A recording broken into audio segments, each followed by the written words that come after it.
Welcome to Inside City Hall. I'm your host, Mayor Join Leech Jr. And today on our show, we have Assistant Fire Chief Randy Chevalier. Yes, Welcome, sir. Randy. Appreciate you guys being here. Captain Kirk Webb, appreciate you being here as well. It's my pleasure, thanks. In the audience, way back there, because he's a little camera shy, is our fire prevention specialist, JD Pepper. I'm pretty excited about today's show because you know, it's fire season, obviously, with May coming up, and I really wanted to bring you guys on here to talk about Firewise. So, Randy, I'll start with you, and you can just talk about some of the programs that we have, and then we can ship over to Captain Kirk Webb. Absolutely. Hey, Junior, thanks for having us on the show. Yeah. Timely. Right now is a good time to start getting this message out there. Of course, it's dry. It's very dry. Getting a little bit of moisture, you know, here and there throughout the weeks, but it's not enough to kind of get us into the clear. So it's a little bit scary out there. So there's a lot of things that the fire district does to help prepare for the fire season, and Kirk Webb he's the mastermind of a lot of these things, and a Firewise inspector. But we do a lot as the fire district to help at least eliminate a little bit of the risk. We do a program called Red Tag, Green Tag, and Kirk can definitely dig into Red Tag, Green Tag and kind of what it is and why we do it. Right. Yeah, years ago we actually created that Red Tag, Green Tag program. Chief Savage says, okay, I want you to do this. And it's like, well, red tags, that's kind of telling people that we're not going to come protect your property, but that's not the intention at all. Basically, our guys, we assign them small sections of our fire district because our district is huge. It's like, 300 and some square miles. And so to do the whole thing every year would be just, way too much for the guys to handle. So we picked small areas and we rotated around throughout each area of response for our different stations. Right. And it's a simple look, is your property, is it good and defensible? You'll probably get a green tag. But there's probably still things that you need to work on, and so they'll check those off. The red tag, they both say basically about the same thing. But the red tag just lets people know, hey, you might want to consider doing a little more work on your property because it's going to be harder for us to defend it. We're not saying that we won't come out there. We're still going to do everything we can to protect people's property. It's not our responsibility to get it more defensible. So the red tag, green tag, just so I get this straight, they can call you guys up and say, come out and maybe teach us what we need to do is what it's kind of about. Because you think of, oh, they red tagged me, like you just said, oh no.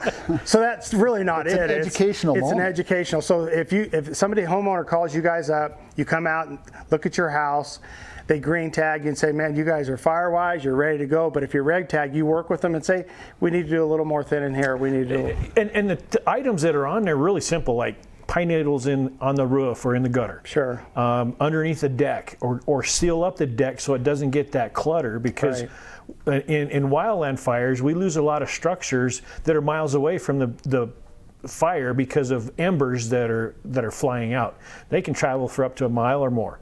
And those embers will, if there's open space under the deck, the wind pushes it right under there. Now you got that nice dry kindling, gets the deck on fire, then there goes the house. And you say that because you don't think about that. You know, I retired from the fire department, and I don't think of that anymore. You don't think about the pine needles on the roof, and you don't think about them underneath the deck. You really don't. So the educational part, I think, is really good. I mean, it's not like you would go out there, you educate somebody, and you go out a month later and say, oh, now you're going to get cited. I mean, that's not the program. I'm sure that's not what it's about. In fact, we're not even reporting any of this other than to that individual homeowner. We keep track of it so that down the road, we can actually draw a map up and it'll be color coded, and so we can kind of take a look at. So if we do get that situation where we have a fire that's impinging us and a danger, we can actually kind of pull this up. It's like, okay, so these are areas we need to concentrate on trying to protect a little bit better.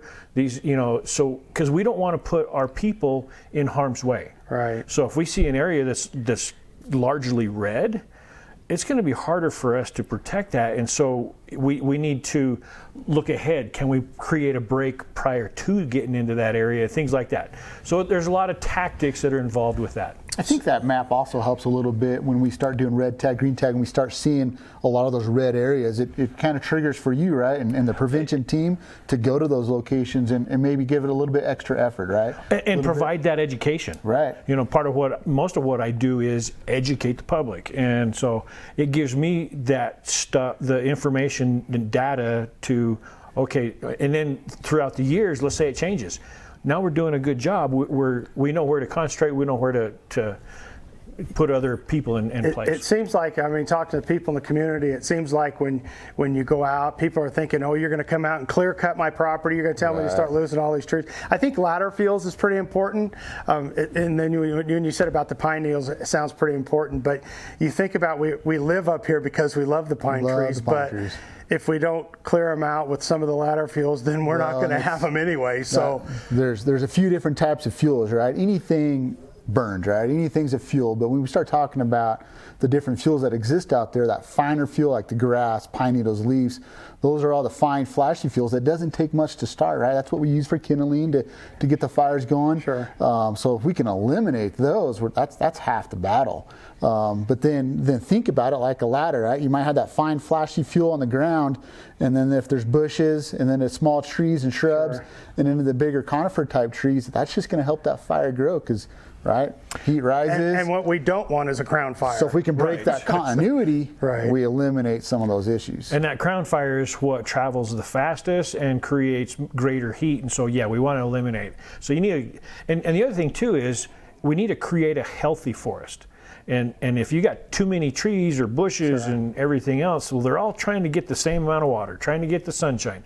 And if we don't help open that space up and allow them to, then they are all unhealthy. And then it starts getting the bark beetles. It gets the mistletoe and other things that kill the trees off, and then you see a whole lot of dead trees. Now you've lost everything. And I think of that when you say that, I was thinking of the drought. You know, seems like we're always in a drought. Sometimes we're not, but seems like we are. And too many trees is another issue because now somebody's going to starve. Trees are going to die because of the drought and because there's such a clutter. So you think of that too, and like I said, you don't think about that until you get into a fire season, and then you're thinking, man, I got to thin these trees out because these are starving what little water we can get. You know, you got 30 trees in this area and can only survive, keep 5 of them maybe alive because of the drought. Very true. One other question that I do have, so when you do the Firewise, the red and the green tags, do you also look, because a lot of people do it, and I've seen it every day, when people stack their firewood against their house?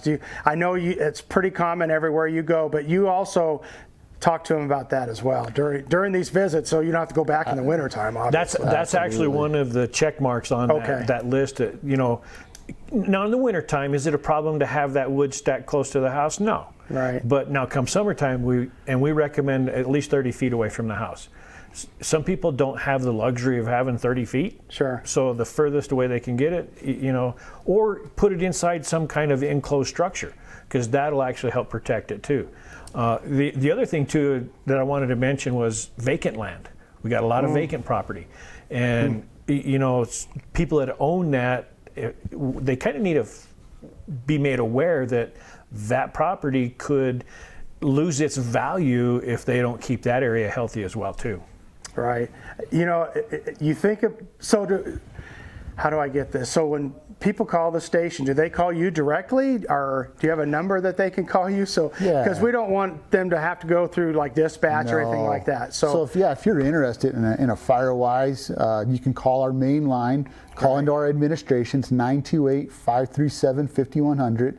And you're going to talk to our receptionist. Her name's Cindy, and she'll either transfer that call if they're in the admin building. If they're out doing their performing their work and whatever, she'll just send it to their voicemail, and then they'll call back and they'll make arrangements to schedule that. And I'm sure this is something we want to do year round, right? I mean, we don't want it's coming into fire season right now, and that's why we're doing the show. But we also want to do this year round. Correct. Right. And you know, and we do have a lot of people that are second homeowners up here, and so they're only up here a short time during the summer. So that's when they get that opportunity. And you know, when we start getting into stage 1 restrictions, stage 2 fire restrictions, all that, there's different things that we allow and don't allow.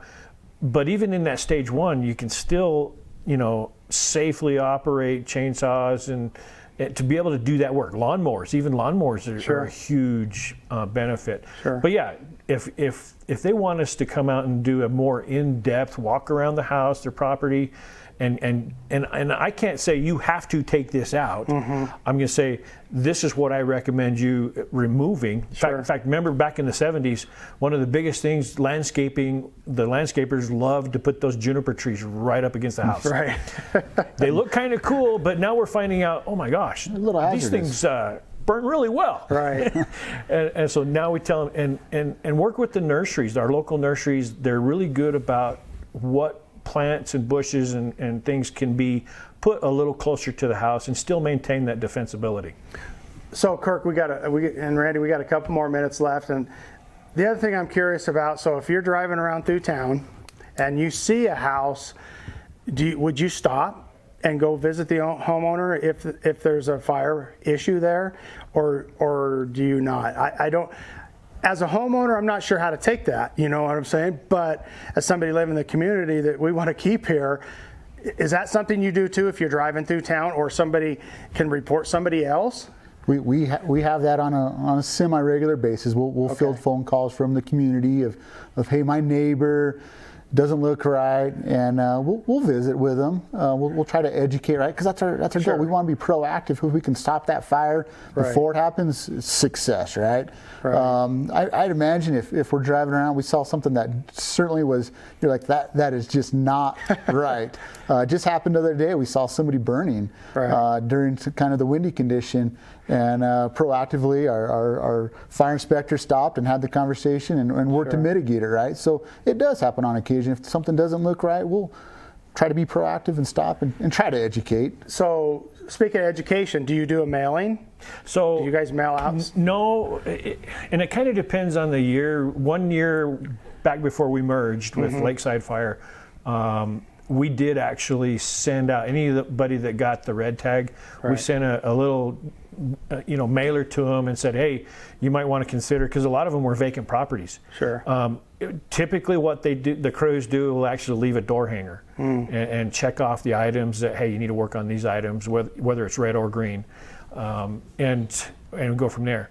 But in a situation where, say, a neighbor looks, or a homeowner looks at their neighbor's house and said, oh my gosh, I'm very concerned, it's real close to my house. And what I do is offer to that homeowner is, I got brochures, I got pamphlets, and give it to your neighbor. Sure. And politely ask them, be the neighbor, do the neighborly thing, and say, hey, I've been talking with the fire department, and this is really a good thing to talk about. Well, we want to keep our town whole. I mean, if we all remember the Rodeo Sky Fire, we really didn't even know if we were going to have a town to come to. So that's correct. Thinking about being fire-wise is more important than people think. Turning your neighbor in, maybe you go talk to your neighbor, say, hey, I'll come help you or something, or call the fire department and let's get these guys over here so we can figure this out, because we want to be here in 10, 20, 30 years. Yeah, we love these trees, but when you're in a drought, you're in a drought. You don't know what to do. But it's dry. Kirk, appreciate it. Randy, thank you guys very much. Thank you for having us. Like I said, I appreciate you guys coming on here. I know this fire season, let's hope we're having a little bit of rain today. Maybe we have a little more in the future, and we won't have a fire season like we think we might have. But I appreciate you both coming on the show. JD over there in the background, appreciate you being in the audience. Stay tuned. We'll be right back for Inside City Hall. Welcome back to Inside City Hall. I'm your host, Mayor Join Leech Jr., and with me now is one of our celebrity guests, been here a few times now, Public Works Operation Manager, Rick Austin. Welcome, you, Rick. Thank you. And also with us today is Mike Mellor. He's our code enforcement. Appreciate you guys being here. That time of the season again, so what we want to talk about today in today's show is the Clean Sweep program. Well, Rick? This year, green waste dumping is going to be Monday, May 10th through Saturday, May 15th, and Monday, May 17th through Saturday, May 22nd. That's where you can go out to Dirty Deeds, which is beyond the Perkins Cinder Pits. At 890 Cinder Pit Road, and take your green waste out there. As long as you have a current trash bill from the city, you can dump for free out there. So just so I can give that address away, is that the first no or second no? Most people are going to know it by that. So, first no, headed out of town, heading east on 260. Right behind Perkins Senders. So. Right. And there's boards back there to direct you back in there. Oh, good. So bulky item pickup will be Monday, June 7th through Friday, June 11th. That's the big one that the city crews come in. On your trash day, and sometimes we run a little behind because there's a lot of people utilize this program. Sure. We will pick up whatever you have out in front of your house, with the exception of any kind of paint, oil, any hazardous materials. We will not pick any of that up. Construction debris, you should be hauling that yourself to the landfill at that time. So before we go any further, the hazardous waste, what do we do with that? We don't have a program at this time for that. Okay. So used oil can be dumped off at any of your auto parts stores. Okay. So that's a good way to get rid of that. That can be recycled. The rest of it, I'm not quite sure what to do with it. Sure. So. Okay. And then I think that's pretty much the program. Used cars, you have to make arrangements ahead of time if you want a car hauled off, and we'll get them hauled off for you. I don't know how many years we've been doing this, but it's as long as I've been involved in the city, it seems like we've been doing this program, and I don't know anywhere else that I could think of anywhere that does this for free. No. I mean, this is how important it is for our community that we want to keep it clean. So when we do programs like this, and people can call City Hall as well, right? Because I know there's a lot of dates out there, and I know it's in their water bill. I think you guys send that out. Correct. But where can they call, Rick? They can call City Hall at 532-4000 or 532-4100 is my office. And this show's coming out in May, so these dates are coming up. I think you said June. I was trying to write it down fast enough, but our pickup is in June. Okay. June 7th through Friday, June 11th. Right. And during that week, also, you can haul your stuff out to the Lone Pine transfer station. Speaking of that, they're going to ask for a water bill or something as well, right? They're going to ask for a trash bill. The trash customers actually pay for this program. Right. Through their trash bill. Sure. So it's a great program. It really is. I mean, I do it every year. I want to make sure I go to transfer station as well, but it's kind of nice that actually you're going to be able to get rid of a refrigerator, right? And freezers and washers and dryers. I think a few years back I broke up, I threw away a hot tub, believe it or not. I was going to haul it to the dump. Said, well, wait, we're coming by your house in a couple weeks. So I did that. So Rick, thank you very much. It's a great program. We need everybody to get involved because it helps. It really helps keep our community clean, and that's the whole goal. And we do have a lot of pride in our community. So absolutely. So Mike, give us a little insight of your job. I know we said code enforcement, but you don't really go out there and knock on doors. And how does code enforcement work? I do knock on doors. You do knock on doors. See, I don't even know how it works. Perfect.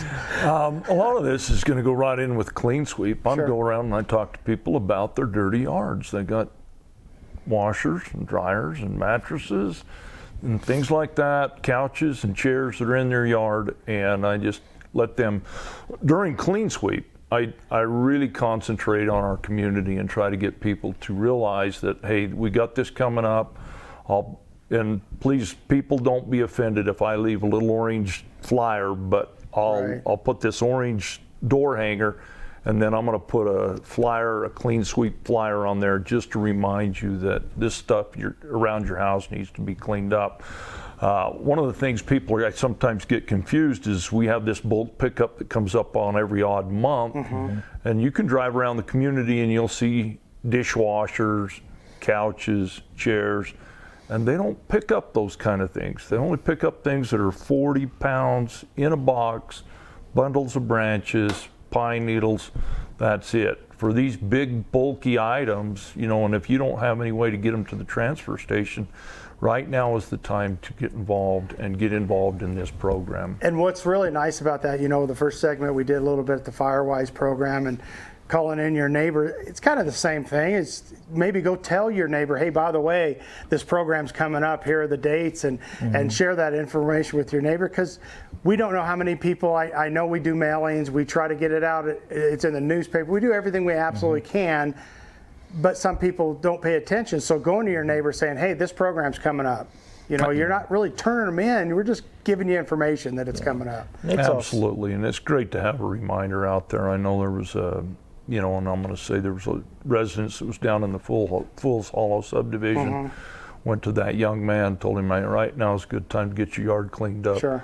I mean, he put a semi load of stuff out there and got his place cleaned up, got his place looking really nice. And, sometimes that's what it takes to kind of maintain your place. After years of accumulation, let's get it out there. Let's get rid of it. Let's beautify our city. I do the same thing because of the dates. I'll put it in my phone, because it seems like anymore, if it's not in my phone, I forget about it. So you're right, a reminder. And I know we do this as it gets closer, like we're doing now, because we know it's a month away. There's also something coming up that I think, isn't there a shredding? There's a paper shredding deal that goes on, but I don't. I think that's happening sometime in May. I don't know the exact dates, but I think it's over here at City Hall where they're going to come up and shred paper for us. So there's another program too for people that need to get rid of important papers. More information to come. Hopefully we get that out in your water bill as well. But so it's not a bad thing to go talk to your neighbor to remind them. It really isn't. So it's actually helps the community by reminding us each other. I mean, we're not going to all remember, but you go to your neighbor and say, hey, by the way, this is trash day is Wednesday. Don't forget you could put the bulk items out. So I think it's a great program. I don't know when it started. I really don't. This is the 23rd annual. 23rd annual. Jeez. So it's been going on. That's why our town looks so beautiful. Yep. Right? Yep. Rick, do you have anything else you want to add? Like some other items that you wouldn't think that they would pick up? You already said no hazardous waste. I get that. Right. The bulky items, the refrigerators and freezers. Yeah, we pretty much pick everything except for hazardous items. And like I said, the oil can go to the auto parts stores. But it's always on your trash day. It's always on the trash day, or a little bit into the next day, because sometimes we get some pretty good piles. And you guys really do follow them around with like a backhoe and a dump truck, right? And or two or three. We do 3 backhoes, 4 loaders, and 6 dump trucks. I was out at Public Works a couple of years ago when knowing about this program, but I wanted to go out there because you guys take this to Public Works, don't you? Don't you have? No, actually, all the trash goes straight to Lone Pine, and then all the metal goes directly to S&D salvage now. Oh, nice. So, I do remember a few years back, maybe it was more than a couple of years, I went to Public Works and I seen all the dumpsters out there and they were plumb full. So maybe that's when the program was really new, or that's where we used to take it on the roll-offs. But there'll be 6, 7, 8 roll-offs back there behind Public Works and full.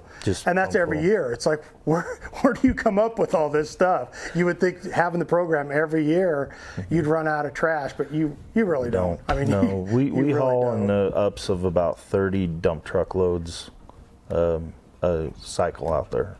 Wow. So daytime, obviously trash day, they don't pick up trash at night. No. So does somebody have to get real concerned on the bulky days if it's not picked up? Because you said a couple days. I mean, because we can run into the next day. Okay. Don't get concerned. Don't call, say you missed us. We'll be there. Okay. If we make it through your street, by all means, if we got time at the end of the program, we'll come back and pick up. Sure. So maybe a couple days later, if you still got the refrigerator out there, you might have missed it. So give you guys a call, because we don't want to leave it out there for sure. Yeah, and a lot of times they get shuffled out there after we're through already. So that's fine too. Just call us up and say, hey, I got this out there. So that's another thing. So that's kind of funny you say that, because a reminder again, well, there goes the dump truck in the back. I wonder what that was about. Oh, crap. I'm going to put my refrigerator out now. So you're right. I can see that happening. We get that all the time. Rick, Mike, I appreciate you guys very much for coming on Inside City Hall. Hopefully here, maybe in another few months, we'll get you guys outside, because it's kind of my program this year is outside City Hall, but as you can tell, we have some bad weather outside. So appreciate everything you guys do. thank you so much for coming on Inside City Hall. Is there anything else that we need to remind anybody about? Just keep looking at your water bill. It's coming up. Put it in your phone. Well, if your neighbor reminds you, don't get mad. If Mike shows up, he's, that's part of his job. So. And that's a good point. If I show up, I leave something on your door, just see it as a reminder. It's coming up. Let's get rid of the stuff. I know we've got several residents that I've got my eye on, I'm going to say, that need to get involved in this clean sweep program and get rid of some of the It's an awesome program. stuff. Like I said, I can imagine any other city that does this. I don't know. I don't know where it came from, who started this. Not the current city council, I'm sure, but I'm sure the current staff probably got involved in starting this program, but it's awesome. Anyway, thank you guys again very much. Thank you. We appreciate everything you guys do for our community, that's for sure. Thank you so much. Thank you for joining us on Inside City Hall.